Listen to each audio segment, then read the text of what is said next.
Hey guys, it's Steph. I just want to get on here real quick. If you've been following along, you knew that I put my Ranunculus in my low tunnel over here about 3 weeks ago. I just barely planted my stock behind me. So our winter's been insane. We've broke a record and it's just not warming up. By now it's normally 50 degrees and we're still about 35 degrees. It's going to be snowing the next 3 days and it's going to get down to like 20, 21 degrees and a high of 38. And then it's going to finally start warming up next week. So I just wanted to show you how awesome these low tunnels have been. I've had so much fun with them. They are incredible. This fabric is so durable. It's been withstanding tons of windstorms, so much snow, heavy snow. It's been really wet too, and just up and down temperatures. It's been freezing, then thawing a little bit, and they are giving me a head start on these Ranunculus in stock. So definitely recommend it. And they're really low maintenance. They're really easy to put together. So let's just show you what these plants look like. Honestly, I haven't looked at the stock since I planted them. We had a huge snowstorm, it got cold, and I haven't really checked on the Ranunculus for 3 weeks. So I'm curious what's happening in there. But this snow has created a little bit of warmth. It's kind of like its own little igloo in there. And so let's just check them out.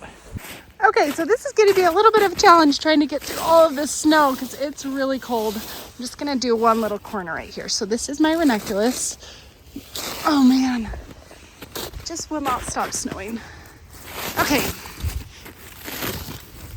let's take a look. Oh my gosh, look how happy they are in there. I am so happy. They're doing so good. They aren't really putting on a lot of growth yet just because it hasn't warmed up. But they're happy in there. It's not getting too wet with all of this moisture, but the rain does get through them. And I like the way the low tunnels are and the fabric is because it makes it a little bit softer. It's not so harsh. So when it rains, it makes it through, but it's really nice for the plants. Okay, looking good. Let's put this back down. So with this Ranunculus, I only have one layer of this AG19 frost fabric, and I had some winter cloth fabric earlier on and I moved it to this and it's doing just fine. It's keeping it warm enough, about 25 degrees. Okay, so let's look at the stock. I am a little bit worried about these just because I haven't checked on them yet, and this is my first time putting them in a low tunnel this early with this kind of winter. Okay, so I'm just gonna take a tiny little peek because it's kind of hard to get in here. There's so much snow, it's like a foot, and it's kind of hardened a little bit, so let's just take a little sneaker. They are doing awesome. Oh, incredible. These little tunnels are just such a game changer. I love them so much.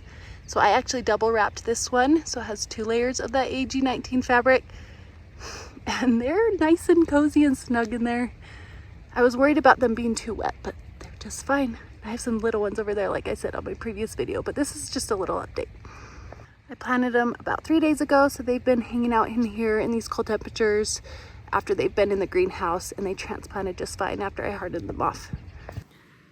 I hope you guys like that little update. In my zone 6B climate, I've got to start earlier on my Ranunculus in stock, so these low tunnels have been awesome. If I waited to put them in the ground when the temperatures warmed up a little bit, usually it gets hot too quickly and I don't get to really enjoy the blooms fully. So this is a great method for my cold hardy annuals. My sweet peas are doing good. Let's check those out. One last second, I forgot to show you those. So I created a fun little low tunnel on its own right here. These are our tomato cages, and then I got these little clothesline pins. They've been awesome to attach them. But let's take a look. So this area doesn't get as much sunlight. It's on the east side, but once it warms up and the sun starts to come out for longer, it'll be perfect. But these have withstood, I'm not even telling you guys, like pounds and pounds of snow, lots of water, and they are doing fine. And it's gotten pretty cold. And I didn't have this second layer right here, so the snow was just going down right through here all over them. And I've just been so impressed with them. Like I said, they haven't put on a lot of growth because it hasn't warmed up, but it's nice to get them out here and get them a little bit more established and hardened off. So when the temperatures do warm up, they can really take off. I was trying to create little mini greenhouses with my milk jugs, but I just took those off. Okay, so there we go. There's our sweet peas. Okay, I hope you guys like this little update. In a week, I'm going to be starting my warmer annuals in the greenhouse. So I'm really excited now that all of my cold hardy annuals are in the ground and just ready to go, waiting for the temperatures to warm up. Anyways, I hope you guys are having a great day. Have a great day gardening. We'll talk to you later. Bye.